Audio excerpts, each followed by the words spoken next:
That was how.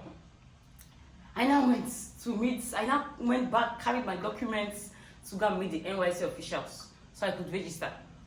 As we are actually a whole lot of us that haven't registered. So many of us. So there was just this hall that they were in.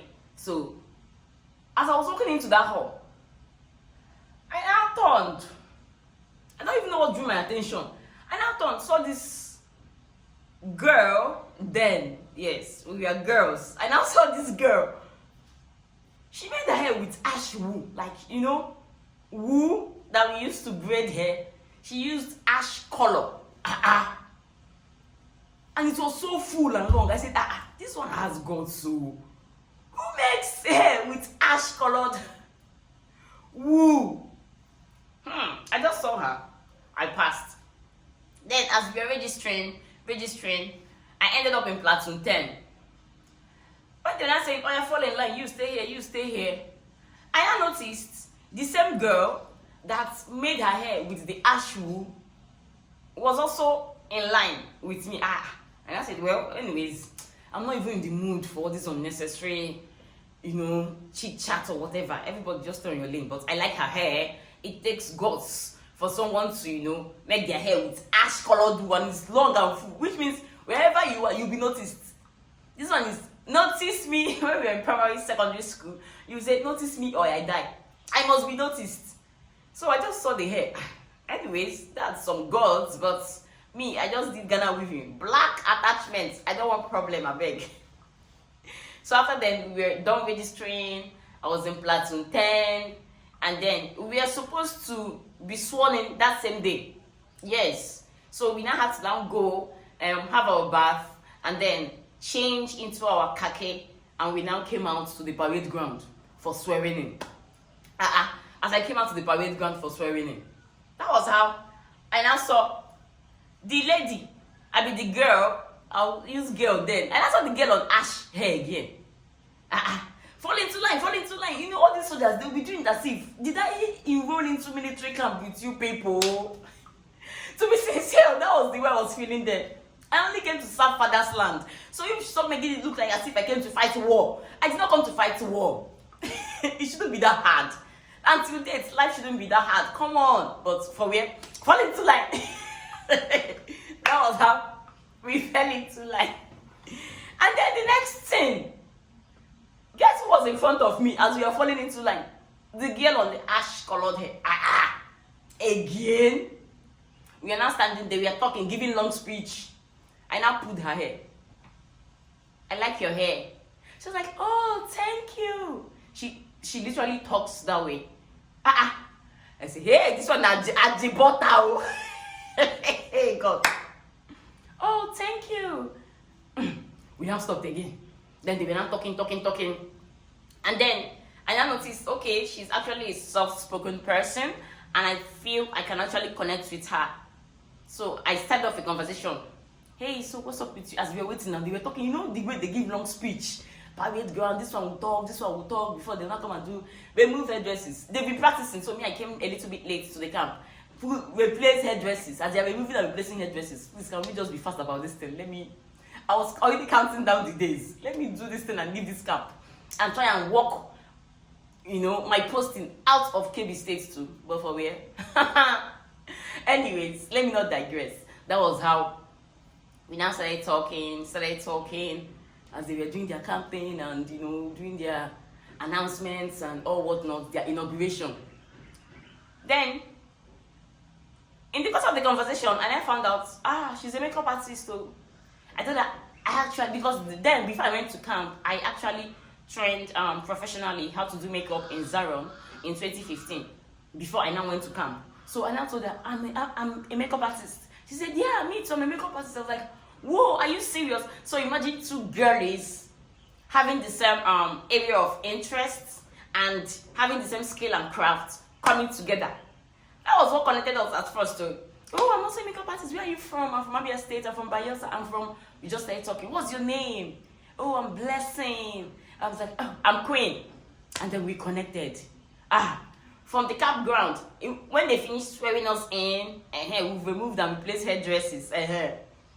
We now took pictures together. That was the start of a beautiful relationship and a friendship between Blessing and I. So I had my black hair, she had her ash hair. So Queen and Blessing everywhere in camp. From there, we went to Mami Market. She needed to adjust her khaki. So we had to, go to Mami Market to do the adjustments and all that. So we're in different hostels. But once they sound their big go, everybody to the parade ground. Blessing and I, inseparable. Early morning parade, afternoon parade, evening parade, everything that we are doing. Blessing and I, we were together. People actually thought we were even sisters at a point. We were so inseparable, we think, are you Siamese twins? Yeah. We would go, to parade ground together. We engaged in the activities of the camp together. Though I'm more of the social and outgoing type, and she was more of the withdrawn kind of person. So in our platoon, when we did our own presentation, the social nights, I danced, I acted, I was everywhere at the same time. I finally joined dance and drama. So I was literally everywhere at the same time, but she was the, cheerleader. Go girl, go girl, go girl, yeah queenie, yeah queenie. So that was it. And then at a point, I think some days or a week before the camp ended, Blessing fell sick. Me, I think I felt sick before her. She took care of me. She would go to mommy, go and buy bread with tea. There's this bread and tea these are bulky guys.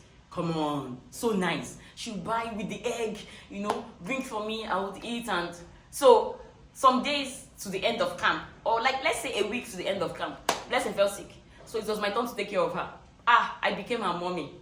Literally in camp. She was so weak. I know she has always been a baby girl. But me, I actually felt, okay, I'm even a baby girl. But then, in Blessing, I saw a greater baby girl for life. Yes, she was just so soft-spoken, So I was like, I'm, her defender. I would step in. I would do all that needed to be done. So that was how I took care of her. Her mom would call every day. She now had to leave her hostel, and she was not sharing the best space with me in camp. She was that sick. High fever. Even me at the point I was scared. God, please, me, my own, did not do me like this. God, I beg. So it was that serious. So even to the day we passed out, the passing out, everybody leave camp. She was now reposted back to Port Harcourt. She was posted out of Kebbi. Me, I tried to work my own. It still didn't work. So I stayed back. But Blessing had to leave. But my experience with her in camp, oh God, till date, we are still inseparable. Yes. So, in as much as maybe I've had some not so good experiences with some persons, this is me thanking God for the wonderful persons He has brought in my life at different points. Yes, Blessing, Douye, Subi, she's one of them. And she has a brand, a great makeup artist in Lagos. Douye Mua, Douye Makeup Artistry. So, she's on Instagram, follow her up, buzz her up, engage in her services. She has a studio, and she's a great, when I mean great makeup artist, I kid you not. She's really good at what she does. So that was it. On the final day that we passed out, okay, in between while she was sick, her mom would call me, please, I hope you are doing well, take care of Blessing. That was how her mom got to know Queen everywhere. Queen. I also got to know her mom over the phone, till I finally met her in person when I went to Lagos. So please take care of her, please. I was like, okay, no problem, ma. She's doing better now. We'll go to clinic. Trust me now, there's no drugs there. Don't even waste your time. So it's just the little drugs that you have that we just navigated. The day we were now passing out, I dropped fine girl, dropped everything. If you see the way I was holding Blessing in one hand, I carried her box on my head. So Blessing came with this big box that can you would put like how many human beings inside. What did you think you are coming for? It is just 3 weeks camp. Blessing carried a box that is big enough to fit like how many human beings inside. So imagine the task. I now carried that box on my head. That was how I was not carrying the box. I was not holding Blessing. But don't worry, I was trying to find a way. Now, so since you've been redeployed, you have to join these people. You have to. Then she now met like her cousin in camp too. So, but I had to help her from the female hostel to the gates where they now left, and that didn't stop our communication. We kept on being in touch with each other till dates. Even when I went to Lagos, even several times, even when I went for master class in Lagos, to upgrade my skill. So many times, Blessing has, she has just been there for me. She has had my back. When you say women supporting women, when you say there is a friend that sticks closer than a brother, I think I can beat my chest and say that I've actually experienced that kind of relationship, at least in this lifetime. And I don't pray for a change. I don't pray for, that this relationship will get sad. No, I don't pray for that. So Blessing has been an amazing person, and we had a wonderful time in camp, and we are still having a great relationship now. We can actually talk on the phone for hours. I go to Lagos, we are together, we are talking about just those regular talk that girls talk about. No, they're talking about the brand, the vision, the future, how to do better, how to step up, how to upgrade our game, and be better individuals. So Blessing has been a wonderful friend that Kebbi State gave me. So she was the only friend that I had in camp. Yes, it was after I left camp that CDS, dance and drama, I now started mingling. Yes, but Blessing, oh, she is a blessing indeed that God gave me. And then she made my stay in Kebbi State, Dakingari camp a memorable one. And I thank God for that.